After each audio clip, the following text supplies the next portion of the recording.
who better to actually lead off the talk but Antoinette Schoar.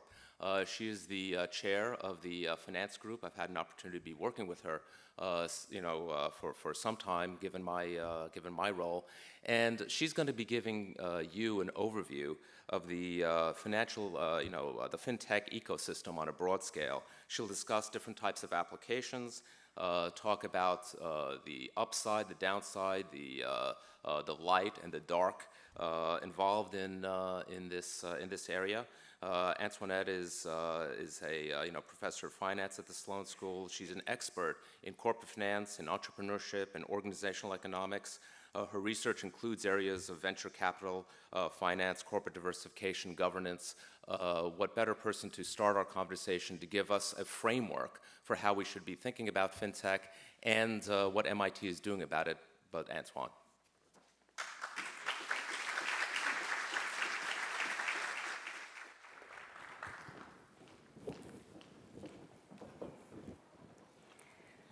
Thank you so much for your kind words, and most of all, thank you to all of you for being here. I'm so delighted to be with you this morning and to share with you our enthusiasm and our excitement about what's going on at Sloan in fintech on an academic basis, and maybe even more excited we are about what our students are doing, what our alumni are doing, how they're engaging our community.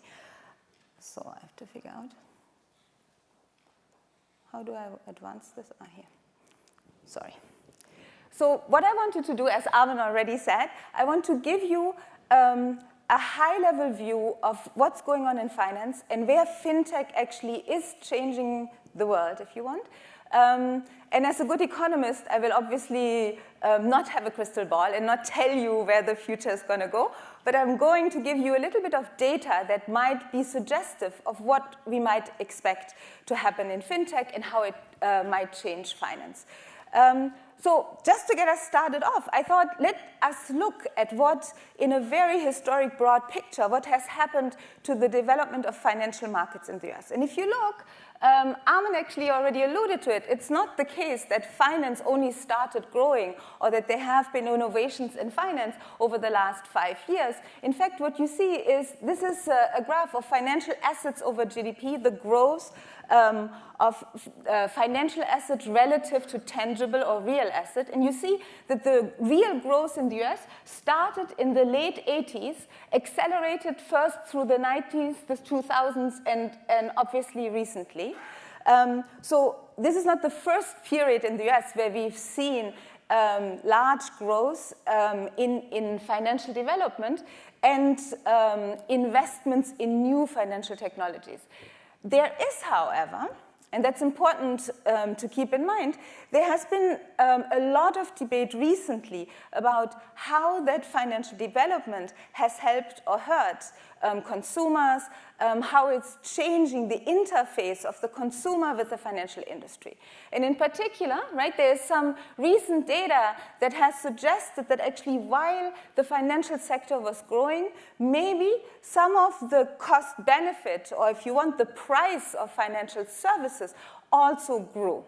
However, what I want to show you is that that's, again, not a recent phenomena. This is data from a recent paper by Thomas Philippon, one of our former students, who is now a professor at NYU. What he has done is to try to estimate per unit the cost of financial services over the last, actually, more than 100 years. But if you look at the red dots, I highlighted them because, they're the more modern times, right? What you can see is even already in the late 80s, when finance started growing, so did the cost of financial intermediation. So part of this, right, has to do with deeper financial intermediation, means higher quality, a different mix of financial product, and that can affect the price of financial services. But of course, the concern that we've had, especially since the 2008 crisis, is that some of it also reflects disfavorable cost-benefit to the consumer. But again, what I want to highlight here is really the importance that this is not a recent phenomenon. This is really a more historic shift. And in that light, that's where we see a huge opportunity and a lot of excitement about the opportunities of fintech, of disrupting, if you want, this type of price benefit ratio, right? And you can now ask, given the data I showed you, why did this revolution not happen 10 years ago, 20 years ago? What's new about this current revolution, right? The 3 points that I want to point out and the 3 dimensions that have really contributed to the change are technology. Mobile platforms are making access to financial services more distributed, more democratized, not just in developed countries, also in developing countries. So we've seen volume of data analytics go up. Storage of data has become much cheaper, which means the analytics itself can become more powerful. And we're seeing this, and I'll show you some of the changes in a little bit. We're seeing this as one of the big catalysts in bringing about change. But the software, if you want, the analytical tools themselves are improving, are changing dramatically right now. With new advances in machine learning, in big data analysis, we now have much more powerful tools of how we model consumers, how we model their financial decisions, and that will allow us to customize, to personalize their products at a much better efficacy, if you want. And I'll show you some of the changes that have happened in this regard. And finally, however, we have also seen that post-2008, there have been large regulatory changes that have opened the door for startups to come in, for new companies to actually be the disruptors, while the existing incumbents seem to have had a tougher time of responding to these technological and data-driven changes. Just to highlight this, right? Another way of looking at the velocity with which this change is happening, if we look for the last 5 years at the increase in venture capital funding into fintech, we see a massive acceleration, right? Even in 2011, we had about kind of not even $1 billion invested in fintech. You go to 2015, and 2016 will not be different, right? We are now at about $19 billion in fintech investment. Now, if you look at this, right, a lot of people have said this must be the end of financial systems as we know it. This must be the end of incumbents as we know it, right? So, for example, if you look at the landscape of fintech, right, we see huge amounts of new startups on consumer-facing financial services, right? We counted at least 434 new company startups in the space of lending, more than 100 firms on personal finance, on more than 145 on retail investing, security infrastructure, right? But so these are all consumer-facing, but also on the back end, right? On equity financing, remittances, institutional investors, a lot of new companies are poised to disrupt the industry. But every new thing, right, also has its own hype, if you want.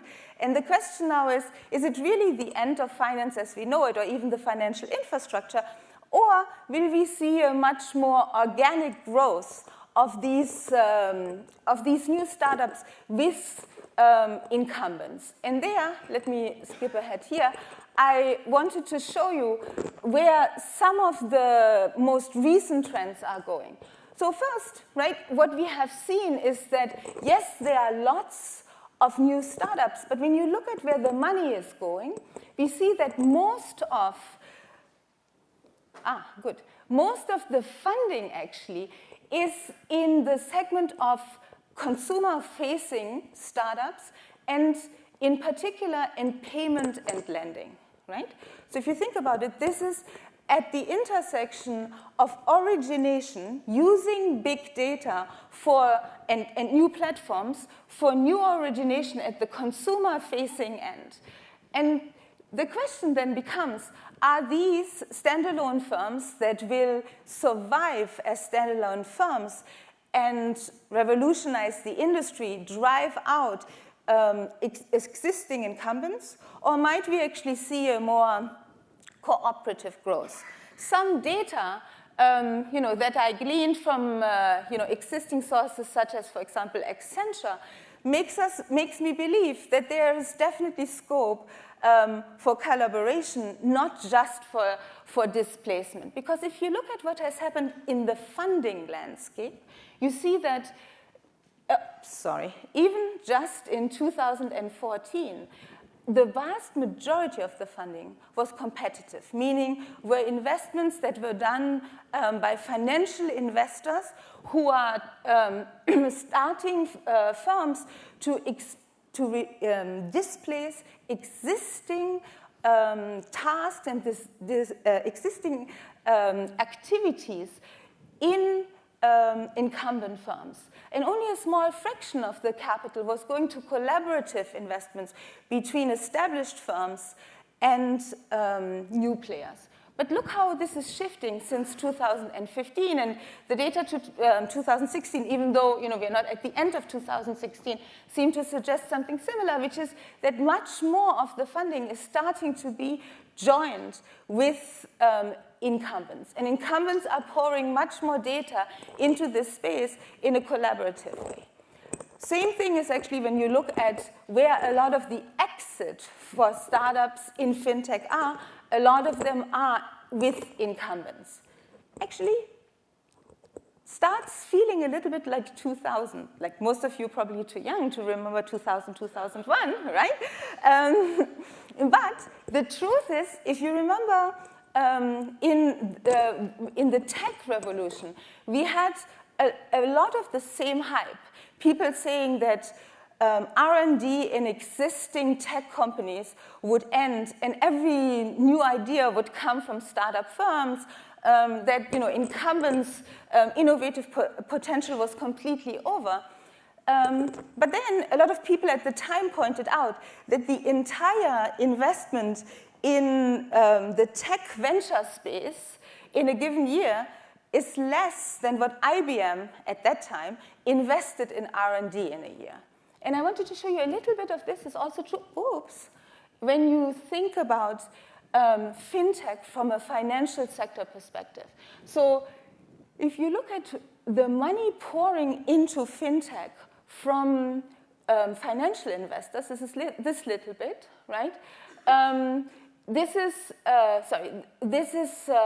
just the joint, as I was showing, the joint investment with banks. This is fintech investments from the larger ecosystem, including financial venture capitalists and private money. But think about it, $50 billion annually is what in the US banks spend on their IT infrastructure and IT investments. So when you get these and this is flow, remember this is what the financial sector spends in terms of flow data, then you understand that a lot of where the exit opportunities and where the existing infrastructure is, it will be able to use these new innovations not just in disruptive firms or disrupted firms, but also for the incumbents. All right. Having said that, we at MIT, of course, hope, and Armin already alluded to it, that we will be part of that change. And what we have done is that we have built a whole ecosystem, and hopefully all of you now will be part of this ecosystem, to help our students, to help our alumni, to help our faculty be part of that change. For example, we started off in a community building effort, right? We have an MIT Bitcoin Club. We have a blockchain initiative. Simon Johnson will be telling you a little bit about this afterwards. We have an MIT Fintech Club that is completely student-led and student-generated, this has led to a lot of activity on campus. We have hackathons, we had a Fintech New York and London track, we have now a Fintech Ventures course that I teach together with some of my colleagues. Actually, I should say that the first year we taught it, the winning team of this Fintech Venture Club, which is actually a Insure type of firm, already got venture capital funding, so we're very proud of them. And you will actually have a chance to meet some of our new student groups and their great ideas in the breaks, and kind of they have posters and you can engage with them, and hopefully you will. We have an MIT FinTech competition, right, and the whole gamut. And of course, as I said, we really hope that you will be part of this very exciting and vibrant environment. So, having said all this, right, I wanted in kind of the few minutes that I have at the end, show you a little bit of my research that speaks to how one segment of that change in fintech, which is the disruption via the use of machine learning, the use of big data and new data, can change the interface that consumers have with their financial product, with their financial service providers. And in particular, right, the question is, how will machine learning and how will algorithmic type of underwriting protocols change the experience that consumers have in financial market? The first thing we have to point out, and I'm sure it's on everybody's mind here, is that it leads to massive reductions in transaction costs, right? You're all aware of the fact that consumer finance at its heart is all about the reduction of transaction costs, because high volume, right, ideally low processing cost is what we are getting to, and this will allow the financial service industry to actually customize products much more to individual need, and it will make products accessible to the wider public that previously were only accessible to high net worth individuals, or the more sophisticated side of the financial spectrum. In addition, and we have seen this already starting to happen, is that with the application of big data and business analytics, we have better screening for credit risk, we have better screening for creditor types. What do I mean with this? This is actually very important because, of course, all of you are aware of the fact that in the US you had credit scores for the last 25 years. There are, unfortunately, still countries out there where that's not the case, right? But in some sense, you could say using credit score is a form of algorithmic lending. What's the new thing, what's the exciting thing in machine learning here is that these credit scores are becoming dynamic. How are they dynamic? They are transaction-based. So it's not anymore that I need to just see your past FICO score, your past withdrawal behavior, right? And I have a fixed type of you. No, I can in real time, using data on your past transactions, I can actually build a score for you, not as a fixed type, but for you in a given situation at a point in time. Where we have done, and I've done a lot of work on this, where we've seen that this is extremely valuable, is actually in emerging market. In emerging markets where you often do not even have credit scores, where you do not have audited and reliable data on, say, small businesses, because a credit bureau doesn't exist. Say, take the case of India, right, where there's not even a social security number. So how can you even track somebody, if you don't even have an ID for them? And what we have seen is that I'm working with a number of large banks there, we can build credit scores that are completely transaction dependent, that use not only, say, the volume of transaction, but the actual shape, the frequency, the likelihood, in an emerging market context, that's actually something important, the likelihood of, say, having cash versus check versus credit transaction is incredibly powerful in predicting whether somebody is going to default or not. Why? because it gives us actually a sense of how attached a given business is to the white economy, if you want, or to the formal sector, and how much it's actually still in the informal sector. And again, what's important here is that this is not a type that's fixed. We actually see that changing over the business cycle. We see that changing with the performance of the firm itself. And so a firm that 2 years ago might have looked like extremely solid in terms of its risk profile, today might be doing very poorly, and as a result, its credit risk changes. If I was looking at old FICO scores, I would never pick this up, right? But because we now have the power of creating these just-in-time and what we call transactional credit scores, we can actually do a much better job, especially in an environment where cost of credit is anyway very high and creates true barriers for innovation and for growth. But there's also, Armin called it the dark side of kind of machine learning, or the dark side of big data. But I did want to actually spend some time on making you aware of the fact that sometimes when we have more data, in particular this type of dynamic data that I was telling you about, it also allows the financial sector to model consumers' behavior, but also consumers' behavioral biases in their financial sophistication more finely. That's an opportunity, surely, right? It's an opportunity that I can target the type of product and the type of level of product that a given consumer can understand to the consumer's needs. And that's where I want to show you a little bit of data, because this is kind of the more unusual research that I've done apart from the standard machine learning, is to show you that actually in a competitive financial market that can expose some sets of the consumers to added risk, if you want, or to more complexity in their financial choices.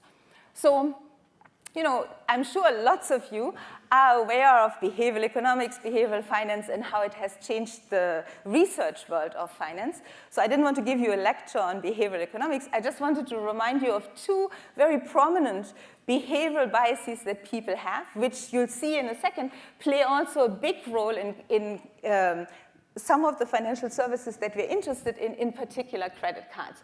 So if you remember from, many of you will have read Nudge, right? Many of you know Danny Kahneman's work on small, fast and slow thinking. One big behavioral bias that people have, and so do consumers and consumers who make financial choices, is self-control. There's a beautiful experiment, I'm sure many of you have seen this, on what is called the Marshmallow Experiment. By show of hand, who of you knows this? Oh, quite a bit, right? So if you remember, right, what is apart from seeing these videos of little kids suffering in front of their marshmallow, right, what's the bigger insight that comes from this marshmallow experiment actually is that behavioral or self-control, or the level of self-control that these children are displaying actually is predictive, in fact, more predictive of their future outcome than even IQ. Now, of course, you can say maybe having self-control is another way of measuring IQ, right? If you are smart enough to tell yourself stories in your head while you have to stare at that marshmallow, maybe it's not as enticing, right? While if you don't have the IQ to do this, then it's just the marshmallow in front of you. But the interesting part of these experiments is that there seems to be big differences and persistent differences in the population and within consumers of how much they are prone to these self-control problems or not, right? And you saw this little girl. She was actually, if any one of you saw this, she's very smarty. She just touches the marshmallow, but she never eats it, so she gets 2 of them, right? And then this little guy suffers mightily in front of his marshmallow and gives in, right? So this is just to show you, right? There are many different types. Similarly, right, another type of behavioral bias that has played plays a very important role, exactly, in financial service is inattention, right, or attention. Many of you, or many of us might say, look, I don't have self-control problems. I'm educated, I'm aware of my self-control problems. Maybe, like if you are like me, I will never buy a lot of chocolate in my house because I know then I give in, right? But I'm smart enough to say, let me not buy it. Same thing, right? We know actually in financial service, there are people who might have a tendency to overspend, but they might bind themselves, if you want, or they might bind themselves by not having, say, a credit card, right? Or putting spending limits on their credit card, or putting, going to these type of account management programs like Yodely and creating mental accounts for certain type of spending, right? That might be true, but what we have seen in the data is that even the most sophisticated of consumers often suffer from inattention, right? So you are very busy in your life. You have lots of different things to do. Choosing a credit card might not be really the end of the world for you. So you feel, I'm so busy, I need to choose now. Even if I get one that might have slightly higher fees, it will not bankrupt you, right? So you might stomach it for a little while until you realize, and then you switch. But of course, that means that as a product choice, you might not be shopping around as effectively as you would if you put your full attention to it, right?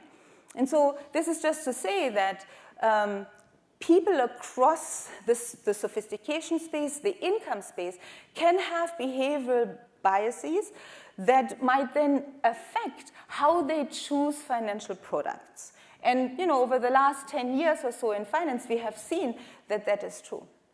But the interesting question becomes, when I have big data, right, when I have the ability to really model your type, not just your credit risk, but also your behavioral type, as a company, what do I do with this information? Right? What can a bank or what can a credit card company, and that's the example, I want to give you some analysis about today. So what can firms do with this information? And I'm sure many of you are aware, right? Of course, firms are using this information indeed, right? Many firms are now using social network data, data from your online shopping experience, data from your chat behavior on the internet, but also other type of shopping behavior to try and get a better estimate of your type, in particular, your, if you want, behavioral type as well.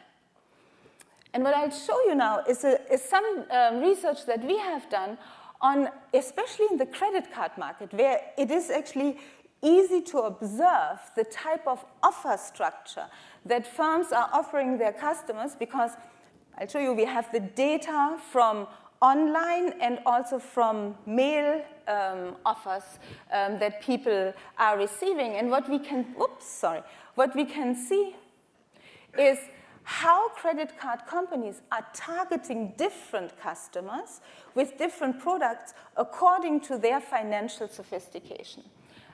In particular, what we see, I'll show you, is that less sophisticated, more myopic consumers, those with more self-control, seem to be targeted with credit card products that are more complex, that have a more backloaded fee structure, which obviously is very temptation-prone to people who have self-control issues or who are myopic, have problems understanding their credit card offers.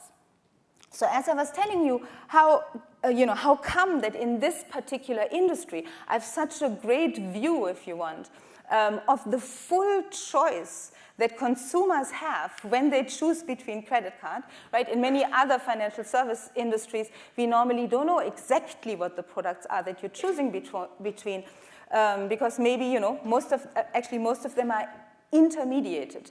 I cannot know what are all the financial advisors you might have gone to before deciding to go to the one, that you went to. I cannot know what were all the mortgage contracts you might have looked that data just is not available. But the beauty of the credit card industry, because there are these pre-approved and unsolicited offers, I was able to get data, in fact, more than a million over a million individual credit card mailers and offers to a representative set of consumers in the United States. So I have the full distribution of American consumers in terms of their income level, their family structure, their education level, a lot of the demographics. And it's exactly the type of data that the firms themselves also have and that they can use when designing their financial products. And so this is indeed what we are using here. And so what we did is we built OCR algorithms to classify all the features of the card offer. So part of it is even what we call the visual or soft dimensions. So just to remind you, I'm not implicating a credit card company here. I just made one up for you. But just right, to remind you, the typical credit card offer that somebody might receive in the mail, right? The first page might look like this, which looks very enticing, right? Even has a beautiful, cruise that you might want to take. But actually, if you think about the information that's being conveyed, it's as zero as the zero intro APR, because actually, right, all it tells you is that it has a zero APR for 12 months. It doesn't tell you even to what APR it will set up by the time the zero APR expires. It doesn't tell you the late fees, right? This is what I mean when I say that there is a visual aspect of how information is communicated and provided. And then the other thing that we have all the hard features and the hard information on the APR, the late fees, the penalties, etc., that come with credit card. Now, actually, if you think about it, all of you who are financially sophisticated, you know that actually it doesn't matter that this first page has very little information, because you're aware of the fact, at least I'm sure you are, right, is that on the last page of every offer letter, there has to be, because of Truth in Lending Act in the US and because of what is called the Schumer box, all the information of the credit card has to be in one place, right, and has to be honestly and clearly displayed. So if you're a sophisticated consumer, you don't even care what's on the first page, right? To compare offers, you will look at the hard evidence, and then you are in a position to shop around and get the best credit card for you. Now, as I was saying before, maybe you are so busy and you think credit card fees, I never incur them, or they are tiny for my budget. That's a choice you make, right? But that might lead you to limited attention when you choose a card, even when you don't have, if you want, other behavioral biases. But why am I bringing this up, right? Why is this important? Because what we see in the data is that actually, remember, I have all the data on what is the choice set that different types of consumers choose from and how firms are designing their offer structures. What we find is that, let me show you in the data, what we did is, this is a simple description of a very complex algorithm that we ran, where we control for all the characteristics of the consumer, including the consumer's credit risk, FICO score, and all that, right? But what we look at, and I just want to show you this one dimension, is when I look at consumer education, or other measures of consumer sophistication, what do I find? What do we find? What we find is actually that the cards that are offered to very educated people, so that's on the right here. I don't know why this got cut off, but this is basically the dimension of educational attainment. What you find is that educated consumers have very low late fees. They also have, very low over-limit fees. Now, of course, nowadays, after the card, that's not existent anymore. But that used to be the case, pre-2011. And, they have very low penalty APRs. But unsophisticated or uneducated consumers very differently, right? Significantly high, what we call backloaded fees, fees that hit you only after you have accumulated a credit balance or after you have spent off the card. Why is that important? Because those things suggest, in our analysis, that the offerers are aware of the fact that their most sophisticated consumers will not fall for complex features that are hidden in the back of the card, and therefore they don't even try to target them with these type of features, right? While consumers who are less sophisticated and might not catch those dimensions because of these behavioral biases that I showed you before are much more likely to also be targeted with a product design that actually, if you want, uses or is designed to use their behavioral biases, right? Similarly, I can show you that credit card companies target consumers that are sophisticated versus unsophisticatedly with very different rewards program. If you look here, right? So again, this is consumers that have only high school versus those that have, master, PhD, and more, right? So this is along this dimension. You see again that consumers that are less sophisticated, less educated, are much more likely to get credit cards that have that have an introductory APR, right, which is these teaser rates where you get 0 APR and then it goes away. While again, sophisticated and educated consumers, all of you, right, will not even receive these type of offers. Instead, all of us, the type of rewards program we get targeted with are in particular miles programs. So things that actually, if you think about it, are very valuable because it's a way for the credit card company to give back some of the merchant fees to us, right? And again, why is this? Because the companies now understand who are the consumers who look through the economics of the card industry, who navigate the complexity, that's all of us, right? And who are the type of consumers that might not. So, given that I'm almost out of time, right, let me skip ahead and just tell you that we did a lot of additional analysis, not just looking at the targeting behavior, but also on the screening behavior of the credit card industry, and you find this type of dynamic over and over again. Why did I want to, kind of show you this? Partially because it's new research that we have done and we're very excited about, but also because I do think it's very important that when we think about fintech, we have to think about how it changes the competitive space for all the companies in the industry, right? And the competitive dynamic acts very differently on the incentives of companies and on the behavior of consumers that might either be sophisticated enough to benefit from all the amazing innovations that fintech is bringing, but there might be a set of consumers that is financially less sophisticated and that might not be well equipped to take advantage of these innovations and potentially might actually have big limitations on navigating this growing and more complex financial ecosystem. All right.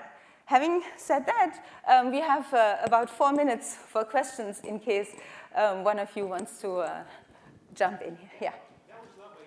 But isn't this next generation redlining and fundamentally de jure, like the fact of not de jure racist? Sorry, I can't hear. Isn't this next generation redlining and you must have considered it, and de facto is not de jure racist. So it's not racist. So I think what I heard you saying, so I don't think it is racist. We don't actually find that it is at all race-based, even though we don't have obviously data on race, but you could have correlates with race, right, by zip code or things like this. And actually we do not find that. So it's and let me also say, so I showed you the simplest dynamic, just on sophistication as a one line. We actually do also find that conditional on income, right? This doesn't go away. Say there are people who are very rich They have great jobs, but they are inattentive. That's why I wanted to show you the inattentiveness, which, it's a bit tougher to show in a short talk, how we measure that. But even they, right, might face a very different competitive environment because they have a tougher time in a way, comparing products with one another. So this is not a simple, say it's only the uneducated or it's only certain groups, right? I feel this is something we have to be aware of because it actually means that our interaction with the financial ecosystem, while technology surely makes it easier, right? There's so much transaction cost that's taken out of it. That was the whole first part of my talk. There are dimensions where it imposes more processing cost on us, right? That's what I want to point out here. You have to be aware of your own biases. You have to be able to control them. You have to put yourself in a situation where you don't fall prey to it. And some people are better and others are not, right? Go ahead. Where would you be able to find out more about this research? On my website. Also, actually, recently the Wall Street Journal blog had a short article, if you don't want to read through tens of pages of academic sermon. Most importantly, actually, on our MIT Finance blog, we feature lots of different articles of my colleagues, myself, on these type of issues. You'll see in the afternoon, for example, Andrew Lowe also has a number of really interesting work that he has done on consumer finance, and that's all on our department website. Sure, absolutely. Yes, sir. Very fascinating. I'm curious if the Consumer Financial Products Bureau has been in touch with you, just out of curiosity. No, I'm not a great fan of regulation, but it's something that I'm sure would be interesting to them. Have they been in touch with you? Or? Well, actually, they have, but even more formally than you might have. So I was actually on the inaugural academic advisory board of the CFPB. And we, and like you actually also mentioned, I'm very concerned about financial regulation missing the mark in these type of things, right? Because it's very easy to just blanketly rule out certain things. I hope what this research shows is that we have to become much smarter about the type of situation and the type of products where people might, fall prey, or where more competition can lead some consumers to have a worse experience. And my hope, of course, is that, say, places like the Consumer Financial Protection Bureau become much more research-based and evidence-based in how they do regulation, and not just, broad-based, introspection of people who don't know much how financial markets work, right? So that's very important to me. Right. I'm not suggesting there's anything wrong with what the banks are doing. It's great segmentation, actually. All right. So I think my time is up. I want to make sure that we stay on track. I want to thank you all for your attention and say again how excited I am you're all here.